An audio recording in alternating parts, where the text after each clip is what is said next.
Það var þáttur með Jóhannesi K.R. Já. sem hann var að gera held í samstarfi við Heimildina. Og svo þessi þáttur sem var á RÚV einmanaleika. Þetta eru 2 þættir sem ég horfði á og hlustaði á. Og komið svo mikið á óvart af því að nú sko ég skil einmanaleika tilfinningu og af því ég er alin upp í sveit og ég fann aldrei fyrir þessu í sveitinni, aldrei nokkuð. En í borginni þá bara margoft fann ég fyrir þessu. Þetta er ekki alveg spurningin að vera einn, heldur þetta bara einhver... Man getur alltaf verið mjög einmann en fullt af fólki. Alveg. Bara þess. Og man getur verið mjög lítið einmann einn. Já, það er svolítið þannig. Og það komið svo óvart að Jóhannes K.R. talar mann sem hafði bara látist heima hjá sér og átti enga aðstandendur. Enga. Og enga vini.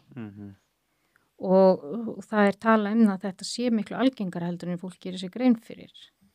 Hefur þú orðið var við þetta? Já, ég ofta orðið var við þetta bara í mínu starfi í sjálfgæslunni eins og fólk bara sem leita til okkar fólk bara takast á við makinn kannski fallin frá ekki stór fjölskylda til staðar hætta að vinna félagskerfið ekki stórt rannsóknir á eklum hafa sýnt fram á einmanaleikina þessi stór þáttur í þeirra sásauka sko. Makinn hefur verið allt.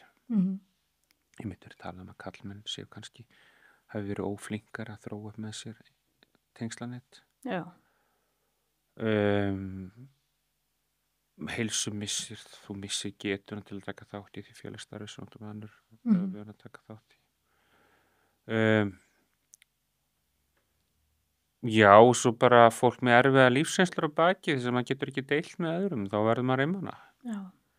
Og þú getur verið mjög einmann inn í fjölskyldunum þínu líka, getur verið það mikil dysfunksjón eða brot í gangi í fjölskyldunum þínum að þú einhvern veginn átt hvergi heima og enginn skilur þína reynslur það sem þú gangi í gegnum. Það þekkir þetta til dæmis hjá fjölskyldur sem hefur verið mikið ofbeldi, kynferðisofbeldi annað og fólk að vinna í sínum málum og fólk ekkit endilega tilbúið að vinna, restin ekki tilbúin að vinna í sínum málum og endar einn.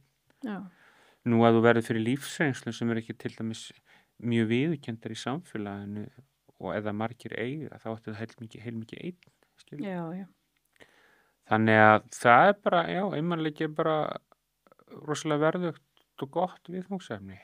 Og maður sér það og sem góða þætti að þarna var alveg framúrskarandi fólk að minna okkur á. Já, það er alveg þörf á því og maður, og þú veist þessi það var í Jóhannes K.R. talaði það var annar maður sem hefði legið marga daga nær dauða en lífi einn, þú veist. Já, maður hefur heitt svona sögur. Og þú veist, það var bara það var lýsingarnar voru þannig að maður óskar ekki neinum þess að vera enda ævina sína svona. Það er mjög skelfilegt bara. Sérstaklega gegn vilja eins og sagt er. Já. En svo bara, finnst þér þetta hafa aukist? Ég kann ekkert að mæla það en kann ekkert að fullera það en þetta góða fagfólk sem er að fjalla um einmanleikan segir okkur það að hann fær alls ekki minnkandi í borgarsamfélaginu. Og eftir sem samfélaginu er stærri, ég hef búið í amerískri stórborg og maður horfir á ég oft látið hugan reika inn í þessar byggingar og þessar glíka, fólki sem er þarna, veist hvað, allar þessar sögur og allar þessar einstaklingar. Og við þekkjum það bara sjálf að við höfum bæði kynst sveit sem heimili, það er stutt á milli bæja og það er einhvern veginn samgangur og nærsamfélag en ég sé til dæmis svo fer í blokk í Reykjavík, það getur verið mjög langt á milli íbúa og þá fólk búa á móti hvort öðru sko. Þannig að þetta verður ekkert með vegalindir að gera. Nei. Og kannski er nútími þannig að við erum dálítið upptekin bara af okkur sjálf og erum ekkert að spá í þarfir náungans. Nei, og bara einhvern veginn að mér finnst líka bara að sko við erum svo skrítin þjóð, finnst mér að mörgu leyti. Já, þú veist, ég fer svolítið út að labba og svona og það er eins og fólk bara og ég vil segja góðan daginn. Ég líka. Já. Ég stríði stundum með þessu. Já, þetta er bara, þú veist, það eru flestir. Ég vil segja svona, 70% af þeim sem ég mæti vill komast fram hjá án þess að segja eða horfa á mig, sko. Og mér finnst þetta svo skrít. Þetta allan mjög ólíkt til að búa í Bandaríkjunum. Já, þar aðeins svo mikil gæska. Nei, það rosa, það alveg þvert, sko. Ég fyrir svolítið þangað og það bara, fólk aðeins of áhugasamt hann. En mér finnst svo skrítið á Íslandi að við séum í alvörinni bara, þú veist, að það sé normið að virða ekki annað fólk viðlits út á förnum vegi.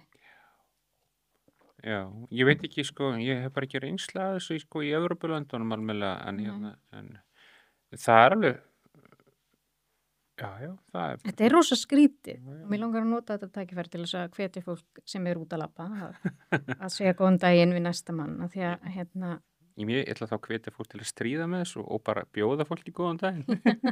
Góðan daginn. Akkurat.